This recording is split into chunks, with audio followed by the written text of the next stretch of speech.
Hey guys, here we're going to a video on Fran Sans and his theory on slipping and using the back foot, and how that's one of the biggest mistakes, coaching mistakes in all of boxing. Now, I've already done a video on Edmund Tarverdian and him with a very similar style of boxing coaching, keeping his foot on the back, on the back foot on the ball of the foot the whole time. And again, this is a very, very, very common problem in boxing. But as you can see, if we're paying attention to Kavaliauskas, his foot is flat on the ground here when he performs his slip to the back foot. This is a slip, and then his pull counter, right uppercut. Now, in boxing, there are two ways to move your weight, okay? You either move your weight to the front foot or you move your weight to the back foot. And both of these positions are signified by their weight transfer and the position that you're in when you're on that front foot or on that back foot. When you're on the back foot, your weight is going to be in the heel of your back foot. When you're on the front foot, the weight is going to be in the heel of your front foot. And usually boxing coaches will have you on the ball of your back foot. Maybe your front foot's flat, right? But you'll be in a neutral zone. You'll be straight up and down, and you're not really in a boxing position. And this is one of the biggest problems for coaching in all of boxing. Now, here we're going to take a look at Fran Sans, and we're not going to listen, but he's going to be demonstrating the front foot slip here and the back foot slip here. Now, there are a few things that I want to point out here. Number one, if you look at the angle of his foot here, yes, it's going to be conducive to dragging his weight back to the back foot, but he's putting a tremendous amount of pressure on his joints here by keeping them locked in this position, and the way that he's learning to move and slip and transition his weight, because it doesn't look like he's actually transitioning his weight into his heel. Okay, now the next idea, when he transfers his weight to that back foot here, notice his back heel never makes it to the ground. He slips to the back foot, but he doesn't actually transfer his weight there. And he's not creating a cohesive line between his heel, his knee, and his head to carry his weight either. These are very big problems technically if you're actually going to be looking to use these motions in the ring to fight somebody. Let's go ahead and take a look at a couple more of these videos, a couple more of these clips here. Here he is showing you how to walk forward and walk back. Now again, what I want you to pay attention to is his heel, how his heel never gets on the ground, right? His back heel, it's up nearly the entire time. And again, right now, if you're just going forward and backward, maybe you don't want to be transferring your weight, or rather changing positions. But when you take a step here like this, you absolutely need to be stepping with your heel to transfer your weight. As you can see here, even at his most amount of weight here, 1, 2, 3, there's almost a line, right? There's almost a line between these positions or these points, and he still doesn't have his heel down to properly catch his weight. Again, remember, what's that guy's name? Sean O'Malley, right? And stepping on the ball of his foot again. He does his with his feints and wound up having a problem with that calf kick because of it. But and then here, again, transferring your weight through your heels is extremely, extremely important. And now here we're going to see not just him failing his weight transition backwards with his slip backwards, but he's failing his weight transition here in another zone, right? After throwing the hook, he does not transfer his weight to his heel and bring his head to the back foot, right? Creating a line between his heel, knee, and his head. But he's getting stuck in that neutral position here because he doesn't bring his weight to the back foot. Now, if you see my video on Jermell Charlo and his left hook against Tony Harrison, and then the contrast of David Lemieux's left hook and against Curtis Stevens, and how he was able to just annihilate him with that shot, we go over the training and the way that each of them learn to throw their hook in the gym and on the heavy bag. And you can see the different technique on the heavy bag translating into different technique on their opponents, right? And one of the key factors in this idea is the transfer of weight and the change of positions, okay? So I'm going to go ahead and put the video on my feet and kind of talk a little bit about what I mean by that. But like I said, when you're in the front foot, your weight is in your heel up here, okay? When you're on the back foot, your weight is in your heel here. This allows you to change positions and transfer your weight. Your weight is transferred only through your heels, okay? When you take a step, you step with your heel. It allows you to carry your weight from one position to another. Now, there are only basically two motions in all of boxing, okay? Let me move the camera up a little bit. Okay, so two positions and two movements, right? And those two movements take you from one position to the other, right? So there's going forward and backwards. Now this is your slip forward, right? Now I'm in my neutral position. This is my slip back. Neutral, slip forward. Neutral, slip back, right? Now if I just bend my legs, slip forward, slip back. Position 2, position 1, position 2, position 1, position 2, position 1. But these motions, as I'm slipping and transferring my weight, they also occupy the same motions as my punches. As I slip, as I transfer my weight, all of those motions are similar. The reason that you have to transfer your weight, right, is because if your opponent is throwing all of their weight here, you have to get your weight out of it, right? It's very simple. It's a very simple idea. But also, your weight is also attached to your punches and how you transfer and deliver your power through these motions by transferring your weight from the back foot to the front foot.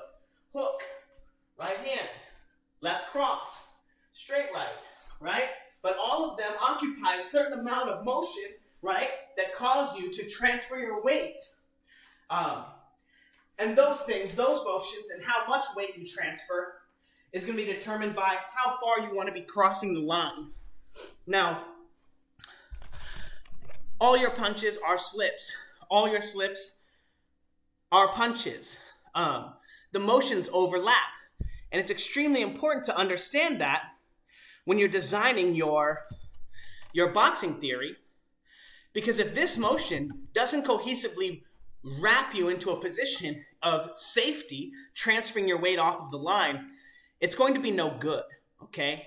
And that's exactly what's going on here in this clip as he's getting stuck on the line with his left hook because of his current boxing theory. Now, this is the last one. This is the last clip, and what I want you to pay attention to is how his weight, again, never gets on that back heel. He's always on the ball of his foot. And what I want to talk about, and another idea behind this, he is literally exhausted after that little clip right there. Just him bouncing around for like 2 seconds. He spends the whole rest of the video panting.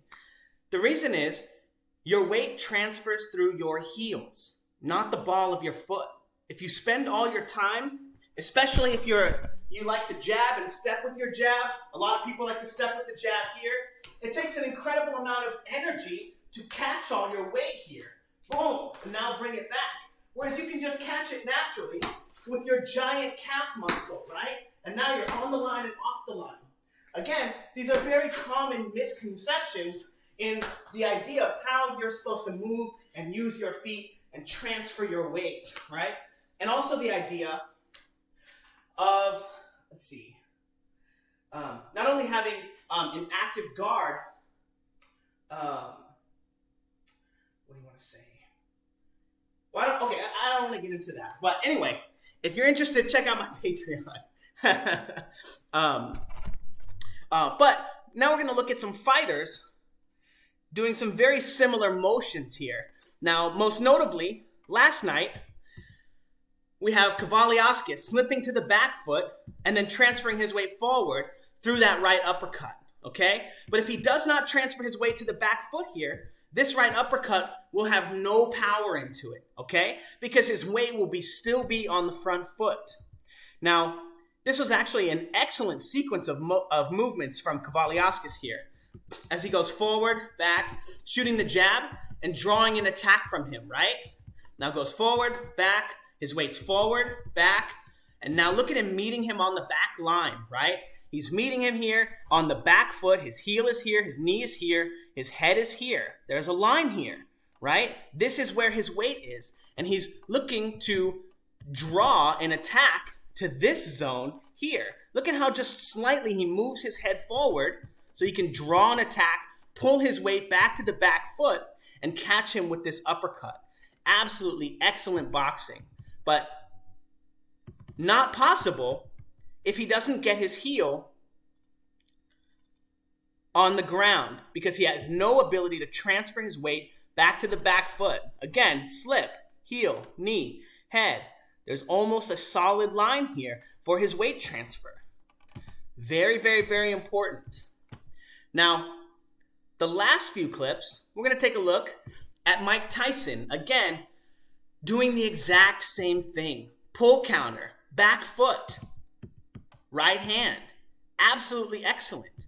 Now, I know that some people are going to be upset. Some people didn't like that I put that video out on Mr. Yankello. But I'm right. That's the problem. I'm right. And I proved it with the film. And some people are not going to like this one. But look, who are you going to trust? Mike Tyson, right? Mike Tyson or Fran Sans? Okay? I've never seen Fran Sans do anything close to what I've seen Mike Tyson do. So I would trust Mike Tyson being able to do these motions for however many rounds Mike Tyson can do it, rather than seeing Fran Sans do it for 5 seconds on the balls of his feet, trying to catch all his weight, and then get tired because he doesn't believe in transferring his weight through his heels. Now, here's another angle of the same shot, or a different shot, a later pull counter, right? As he's pendulum stepping forward, shuffling his weight forward here, and then throwing that right uppercut. And this was a move we were actually talking about on Patreon. He's slipping to the back foot and then also shuffling forward at the same time. An excellent maneuver. But again, it's impossible if you're not able to transfer your weight all the way to the back foot. Get your weight all the way to that back foot and set your weight down so you can start driving your weight forward. And then the final clip again of that same scene. Again, slipping forward, pendulum stepping to the back foot. And here's the line for Mike Tyson. Boom, boom. And notice his head's a little bit off. But here, the line here, right? It's nearly perfect, right? And then transferring his weight forward into that right uppercut. That just knocks him out. Again, exactly the same way Kavaliauskas is doing it. Drawing the attack, slipping into the motion, and then delivering his power. But again, this is only possible if you're able to transfer your weight from one leg to the other and move through these positions, okay? It's very, very, very important that you can get your heel to the ground. And it's very important that all of your training kind of encompasses those ideas as well. So this is episode 2, technically episode 3. Edmund Tarverdian one was episode 1, I guess. And we're going to continue doing these. Also, if you're interested, we've been connecting the dots between that very, very famous Russian boxing coach and his Russian style of boxing with the pendulum steps. If you guys aren't familiar, it's like Dmitry Bivol style, right? Where he's going forward, back, right? And he goes boom, boom, boom, right? These big, long, exaggerated motions, right? But using the pendulum step, right, to set up the attacks. And we're kind of figuring out how to apply that type of style and how it kind of combines, or how the similar ideas that make that style successful translate into my own personal boxing theory, and what pieces are there, what pieces aren't. But also, as people on my Patreon are talking about, that style is not necessarily for power, it's for speed and, but obviously it's a very successful style. But with a few minor tweaks, right, you almost have my boxing theory. But not taught through the pendulum step as well, which I think is actually like a really fascinating idea to base the core of your motion, because it is one of the core motions, right? It is one of the most, like as Mike Tyson shows right here, right? Taking a slip, right? Getting his weight to the front foot here, Now slipping to the back foot through a pendulum step, a very, very, very advanced technique, right? And it's also very similar to the pull counter or the catch and counter, but if you're here and then you slip and you shuffle forward and now you can make an attack, or if you're here, right? Or, wait, that was the same one. Or if you're here, right, and you shuffle back, but you can pendulum step, right, and augment your position in the ring so that you can now have a better angle or vantage point to set up your attacks. And moves like that for Mike Tyson in particular were so much more important because when you fight people who are so much taller than you, when you're just standing straight in front of them, they're so far away from your straight punches. So being able to take those extra angles, close the distance, and use motions like the pendulum step to, I want to say, augment your position in the ring. I don't want to say close the distance. I don't really like the idea of distance being a factor in a fight because you have so many tools available to beat the distance, right? But your position in the ring, I think, is more of an important idea than the distance between you and your opponent. Because your opponent also inhabits a position as well. So anyway. Anyway, if you are interested in more content like this, we're actually going to be going on to Patreon after this and watching the Kavaliauskas fight. And anytime he does something cool, we're going to take a break, very similar to this style where we were going over the video. And then we're going to do a drill that's going to show people in Patreon how to accomplish whatever cool shit they just did. Now, I know what you're thinking, right? That was like 7 rounds of jabs, right? Ugh, how fun could that be? Well, I don't know. Do you want to learn how to throw a good jab? I don't know. Come check it out.